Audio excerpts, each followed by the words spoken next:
7 things you may not know about Geronimo. Check out 7 fascinating facts about Geronimo's life and legend. The origins of his name are disputed. The man who would become the most feared Indian leader of the 19th century was born sometime in the 1820s into the Bedonkohe, the smallest band of the Chiricahua Apache tribe that inhabited what is now New Mexico and Arizona. His given name was Goyakla, the one who yawns, but as a young man he earned the moniker Geronimo after distinguishing himself in Apache raids against the Mexicans. The source of the name remains the subject of debate. Some historians believed it arose from frightened Mexican soldiers invoking the Catholic Saint Jerome when facing the warrior in battle, while others argue that it was simply a Mexican nickname or a mispronunciation of Goyakla. Geronimo's wife and children were murdered when he was a young man. Geronimo came of age during a period of bitter conflict between the Chiricahua Apaches and the Mexicans.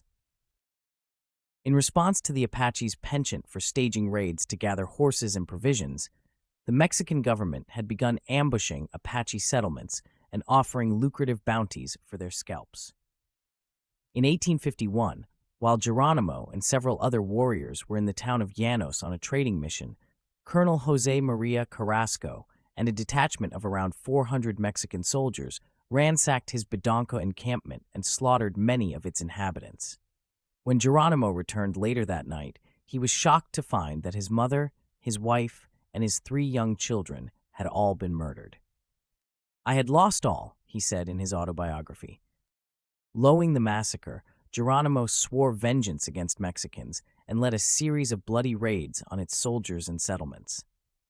"I have killed many Mexicans," he later wrote. "I do not know how many, some of them were not worth counting." He broke out of U.S. Indian reservations on 3 different occasions. In the 1840s and 1850s, the Mexican-American War and the Gadsden Purchase placed the Chiricahua Apache's domain within the boundaries of the expanding United States. Geronimo and the Apaches violently resisted the influx of white settlers, but following several years of war with the U.S. Army, they reluctantly negotiated a peace. By 1876, most of the Chiricahuas had been shipped to San Carlos, an arid and inhospitable reservation located in Arizona. Geronimo avoided the reservation until 1877, when he was captured by Indian agents and brought to San Carlos in chains. He tried his hand at farming, but like many of the Chiricahua, he longed to be free in his homeland.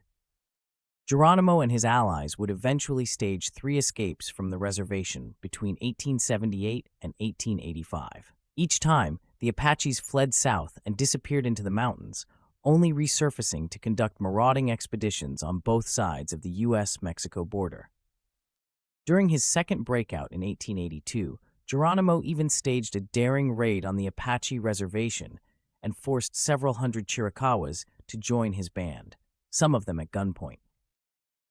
By the time of his final breakout in 1884, Geronimo had earned an unparalleled reputation for cunning, and stories of his ruthlessness, both real and imagined, were front-page news across the United States.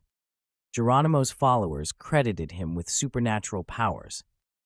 While he often exerted considerable influence over the Apaches, Geronimo was never a tribal chief. Among the Chiricahua, he was better known for his skills as a medicine man. Those who followed Geronimo credited him with a variety of supernatural powers, including the ability to heal the sick, slow time, avoid bullets, bring on rainstorms, and even witness events over great distances. In one incident described by Apache Jason Betsinez, a few warriors were sitting around a campfire during a raiding expedition when Geronimo suddenly had a premonition that U.S. troops had attacked their base camp. After arriving at the site several days later, they found that Geronimo's vision had been correct. The Americans had already captured the encampment. "I cannot explain it to this day," Betsinez later wrote, "but I was there and I saw it." Nearly a quarter of the U.S. Army took part in the final hunt for Geronimo.